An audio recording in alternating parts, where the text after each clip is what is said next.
apa yang berlaku pada orang-orang tua kalian, jalankan.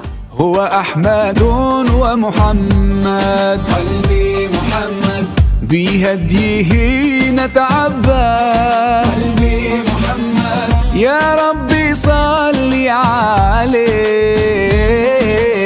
Ma at-tayru naha wa barrad, ma at-tayru naha wa barrad, wa huwa an-nabiyyul mahi, qalbi Muhammad, al-wajhu kal-misbahi, qalbi Muhammad, ma habba lama wa nada.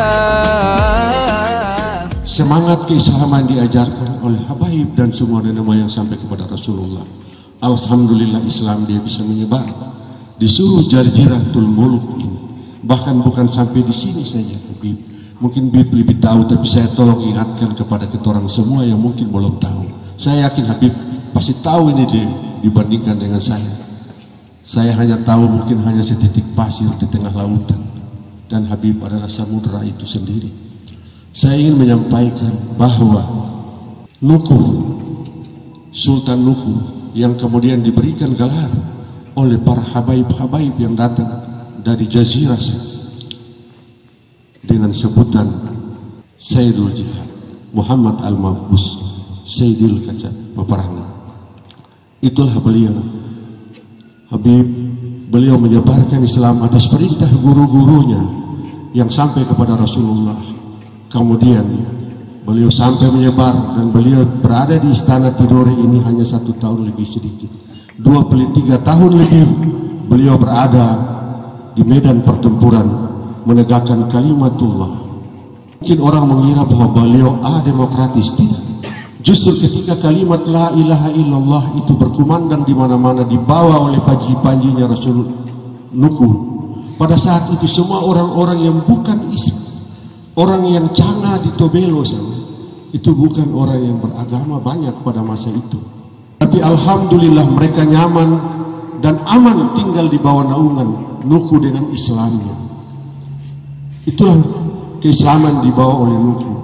Kemudian ada lagi satu putra terbaik yang berasal dari Tidore, yang Habib pernah cerita juga kepada saya, yaitu Imam Abdullah Qadi Abdus Salam, yang turunannya sampai sekarang sudah turunan yang ke-8, berada di Afrika Selatan, tepatnya di jantung kota Cape Town yang namanya kota Bokap.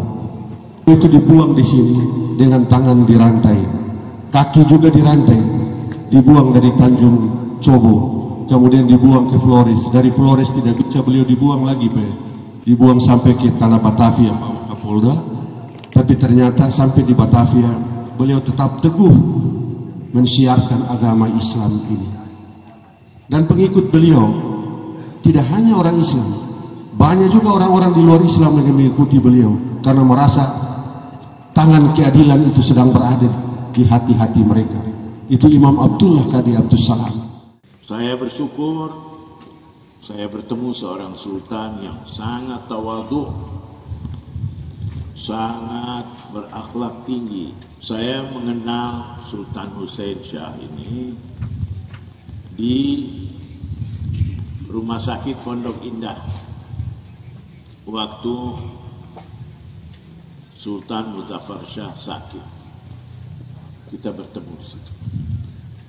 Dan saya dengan cukup waktu yang pendek saya bisa menilai bahwa Sultan Hussein Shah diberikan oleh Allah kelebihan, yaitu mempunyai akhlak yang baik, mempunyai kepribadian yang baik. Nah, saya minta kepada masyarakat Kepulauan Tidore, jaga kesultanan ini. Karena ini kesultanan yang banyak mempertahankan agama Islam yang selalu diganggu pada zaman kolonial.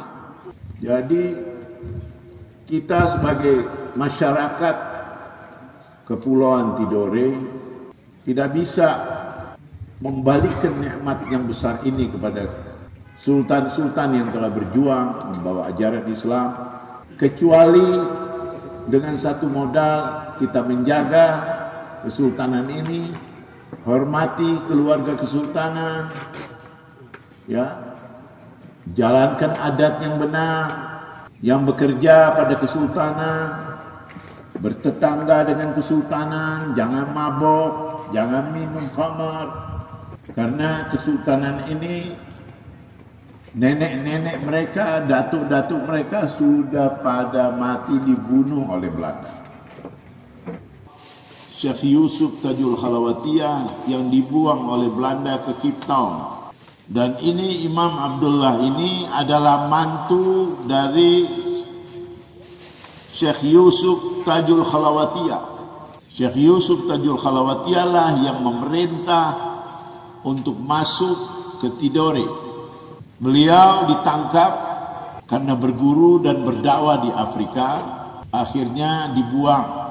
Lalu Syekh Yusuf memerintahkan untuk kembali masuk ke kepulauan Tidore, dan bertemulah dengan para raja dan sultan di sini dan mendidik agama dengan sempurna. Cape Town lama dijajah oleh Belanda dan dijadikan sentral untuk pembuangan. Karena keberhasilan dia mengislamkan masyarakat Kepulauan Tidore, dibuang lagi ke Flores. Dibuangnya kemana? Ke Manggarai. Dia Islamkan Manggarai. Dibuang lagi. Kembali lagi. Beliau juga pernah dibuang ke Sri Lanka, dekat Amerika Latin. Terakhir dibuang di Robben Island. Tapi hubungan Kesultanan Tidore itu dengan Sultan, dengan Syekh Yusuf Tajul Khalawatiyah. Kenapa Kesultanan Tidore itu seperti tertutup? Karena konsep semua yang melawan kepada Belanda ditutup. Jaringan nama, jaringan kekuasaan dan sebagainya. Sepertinya lebih beken Kesultanan Ternate. Karena Kesultanan Ternate menghadapi Belanda dengan biasa saja. Kalau Kesultanan Tidore yang saya baca bukunya, yang pernah saya baca, selalu kemauan Belanda tidak diikuti. Sehingga buku-buku tidak banyak menulis tentang Kesultanan Tidore. Nah, lambang ini Anda lihat, lambang Kesultanan Ternate itu burung. Kesultanan Tidore pedang.